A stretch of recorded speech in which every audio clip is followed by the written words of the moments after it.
ओम मित्रों, आप सभी का स्वागत है। आज हम महाराणा प्रताप जी को कोटि कोटि नमन करते हुए अपनी वीडियो की शुरुआत करते हैं। उन्हीं के बारे में हम अपने विचार रखेंगे। युवाओं,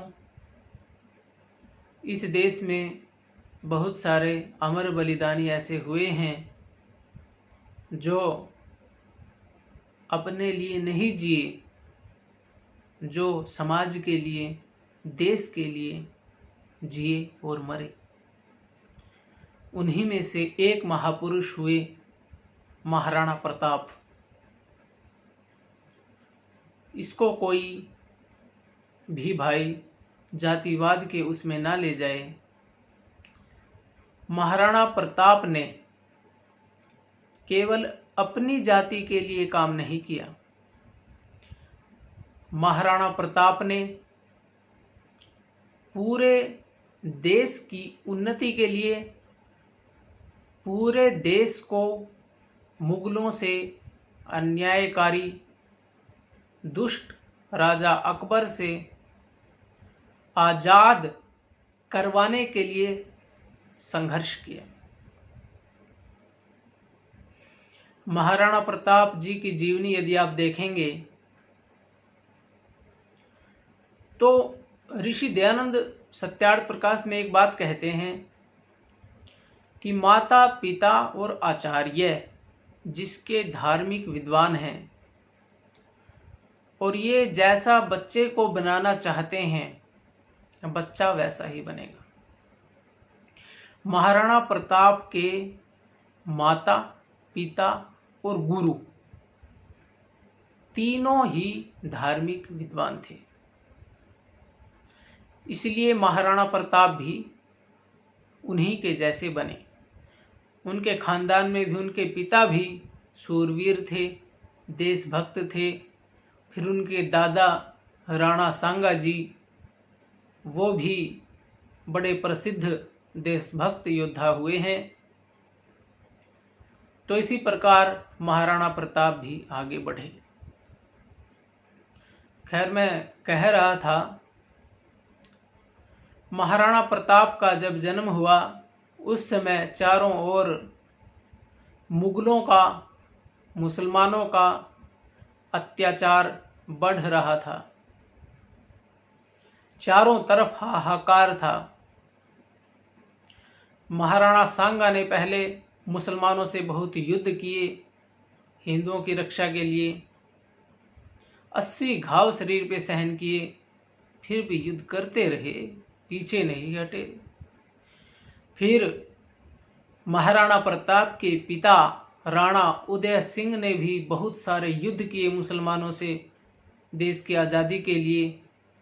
और उसके बाद महाराणा प्रताप ने पूरा जीवन खपा दिया, लेकिन कभी भी मुगलों के आगे, मुसलमानों के आगे घुटने नहीं टेके। नहीं तो ज्यादातर देश के हिंदू राजा गद्दार कायर मुगलों के सामने घुटने टेक चुके थे। इसमें हमें कहने में कोई शर्म नहीं है, क्योंकि ये सत्य बात है।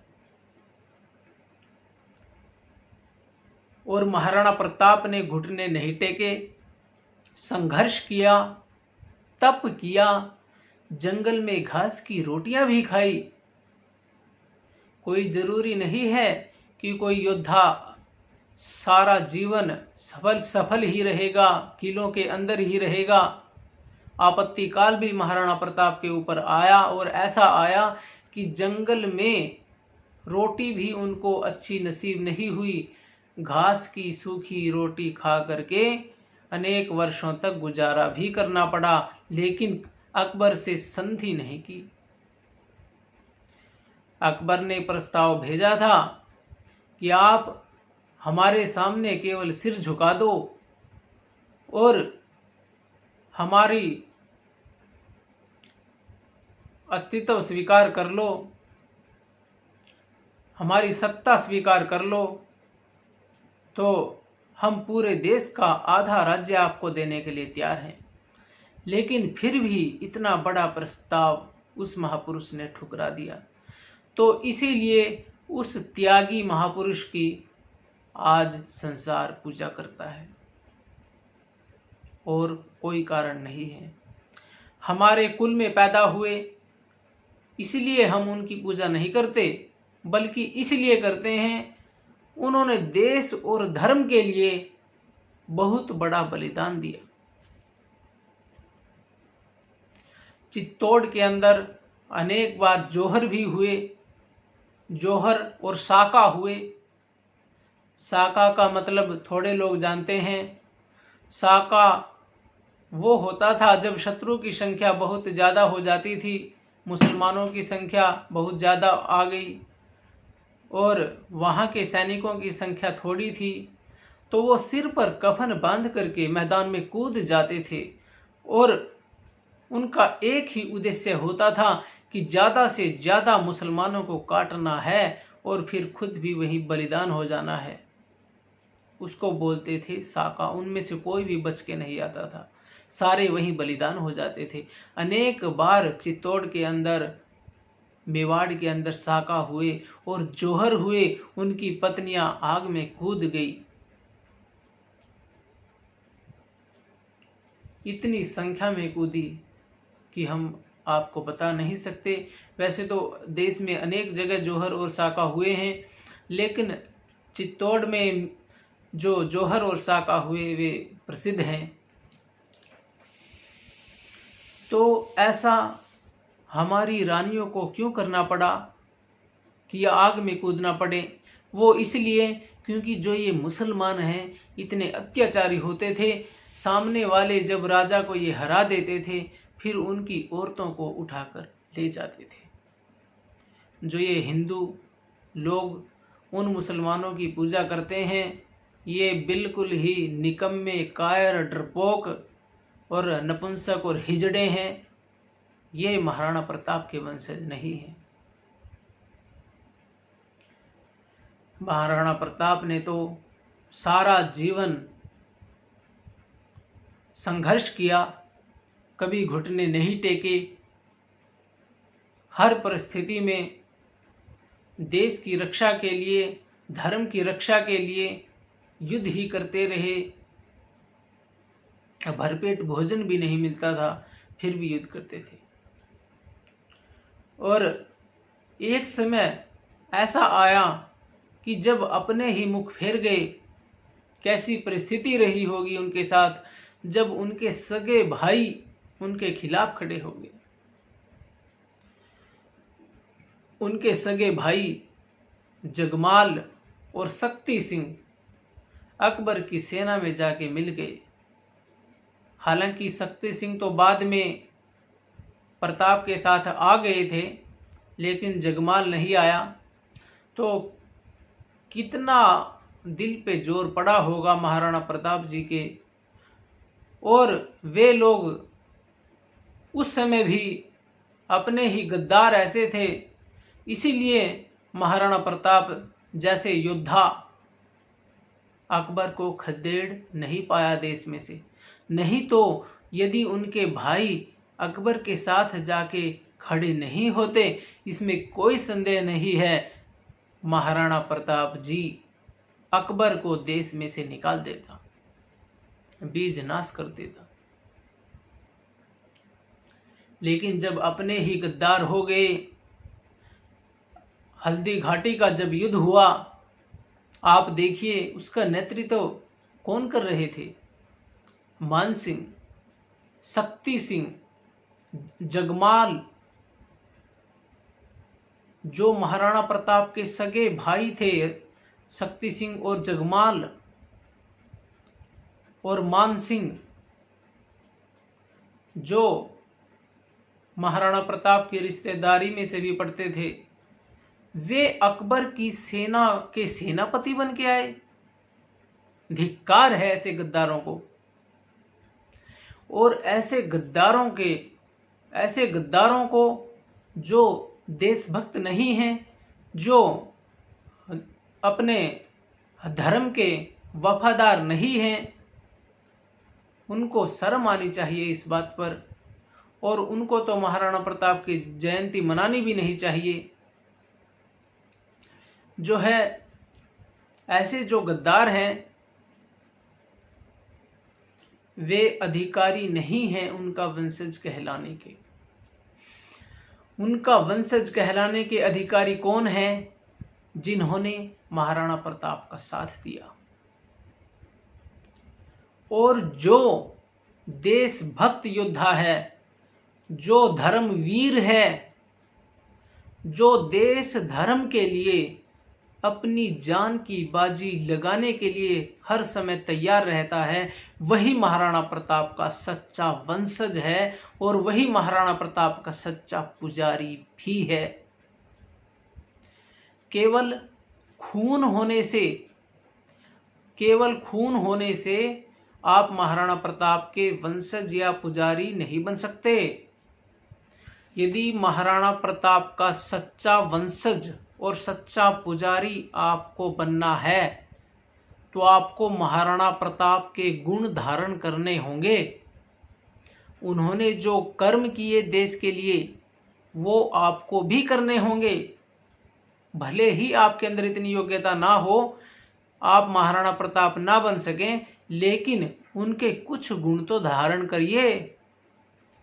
यदि आप कुछ गुण भी धारण ना करेंगे तो कौन से अधिकार से आप कहेंगे कि महाराणा प्रताप हमारे पूर्वज थे? आपके अंदर कुछ योग्यता भी तो दिखनी चाहिए। जितना काम महाराणा प्रताप ने किया देश और धर्म के लिए, उसका कुछ अंश तो आप भी कीजिए। अनेक लोग हैं, हम उनके सामने बात रखते हैं कि भाई देश धर्म के लिए थोड़ा समय आपको निकालना चाहिए, क्योंकि देखिए मुसलमान भी निकालते हैं अपने मजहब के प्रचार के लिए, ईसाई भी निकालते हैं, तो आपको भी थोड़ा समय देश धर्म के प्रचार के लिए निकालना चाहिए। तो ऐसे भी बहुत सारे लोग हैं जो खुद को महाराणा प्रताप का वंशज कहते हैं, लेकिन देश धर्म के लिए उनके पास कोई समय नहीं है। तो ऐसे लोगों को मैं खुला चैलेंज करता हूं, वे महाराणा प्रताप के वंशज नहीं हैं। वे महाराणा प्रताप के वंशज और अनुयायी और पुजारी तभी बनेंगे जब वो महाराणा प्रताप के गुणों को धारण करेंगे। नहीं तो आपके अंदर महाराणा प्रताप का खून भले ही हो, यदि आप उनके गुणों को धारण करते नहीं हैं, यदि आप उनके जो कर्म थे उनको धारण करते नहीं हैं, तो आपको अधिकार नहीं है कि आप महाराणा प्रताप के अनुयायी हो या वंशज हो, ये कहने का। किसको अधिकार है फिर?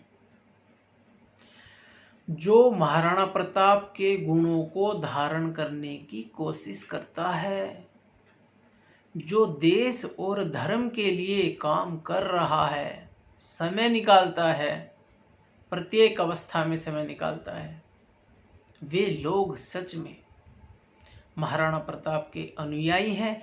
वे महाराणा प्रताप के मानस पुत्र हैं, वंशज हैं वे महाराणा प्रताप के।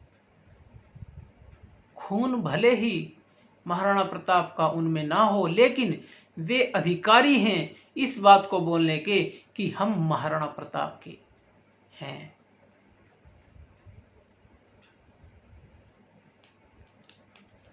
तो मित्रों, भले ही कुछ लोगों को ये बात कड़वी लगे, कड़वी केवल उन्हीं को लगेगी जो देशद्रोही हैं।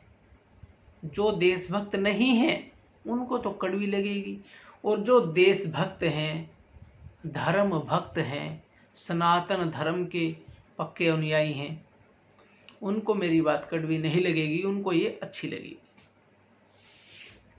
जो गद्दार हैं उनको मेरी बात बुरी लगेगी, और उनको बुरी लगे मुझे कोई फर्क नहीं पड़ता, क्योंकि गद्दार पहले भी थे, गद्दार आज भी हैं, तो इस बात से हमें कोई फर्क नहीं पड़ता है। तो मैं एक ही निवेदन करना चाहूँगा सभी से, सभी क्षत्रियों से, सभी हिंदुओं से और सभी देशवासियों से कि महाराणा प्रताप आप सबके हैं और आप सब महाराणा प्रताप के हो, इसलिए महाराणा प्रताप के गुणों को धारण करिए और महाराणा प्रताप के सच्चे पुजारी आप तभी कहला पाओगे जब गुणों को धारण करेंगे। हालांकि 100% ना कर सकें तो कुछ अंश तो कीजिए, देश धर्म के लिए समय निकालिए। और यदि आपने ऐसा नहीं किया तो देश पुनः मुसलमानों का गुलाम हो जाएगा, कोई संदेह नहीं है। 25 करोड़ मुसलमानों की संख्या हो चुकी है, वोट के आधार पे ही वह गुलाम हो जाओगे, कुछ भी नहीं कर सकते। और गुलाम होने के बाद मुसलमान आप सबको ऐसे काट देंगे। अभी समय नहीं निकाल पा रहे हो आप, तो बाद में कैसे समय निकालोगे? जब आप थोड़ा सा समय नहीं दे सकते तो खून कैसे दोगे? खून देना पड़ेगा उस समय, तो ऐसा समय आ जाएगा। तो इसलिए आपने मेरी बात बड़े ध्यान से सुनी। महाराणा प्रताप की जीवनी बहुत लंबी है, इसमें मैंने केवल वही बात रखी है जो हमें उनसे सीखनी चाहिए, उनसे प्रेरणा लेनी चाहिए। उन्होंने अपनी सेना में सभी जाति के लोगों को शामिल किया, कोई जातिवाद नहीं दिखाया उन्होंने, सभी जाति के लोग भी उनके साथ थे, जंगली भील भी उनके साथ थे, और जो है उन्होंने पूरे देश धर्म के लिए काम किया। तो वीडियो ज़्यादा लंबी हो रही है, इसलिए मुझे अपनी बात थोड़े समय में ही समाप्त करनी पड़ेगी। संख्या के ऊपर बात नहीं है। महाराणा प्रताप के सैनिकों की संख्या कोई ज़्यादा नहीं थी। अकबर की संख्या अकबर के जो सैनिक थे उनकी संख्या बहुत ज़्यादा थी महाराणा प्रताप की तुलना में।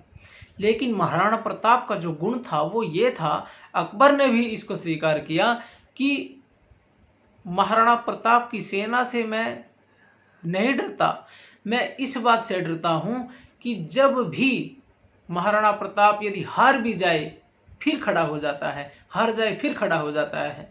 वो कभी हिम्मत नहीं हारता, हार करके भी नहीं हारता, फिर आक्रमण करता है।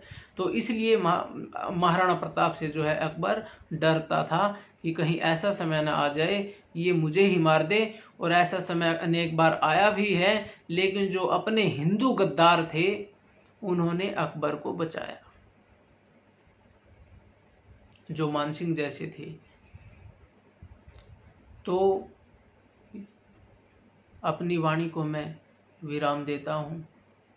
महाराणा प्रताप जी को कोटि कोटि नमन, और उनके जो भक्त हैं उनको भी कोटि कोटि नमन। सभी लोग जो हैं, जितने भी देशभक्त हुए हैं, सभी को नमस्कार करें। चाहे किसी भी जाति में पैदा हुआ हो, वो आपका अपना है। ओम शांति।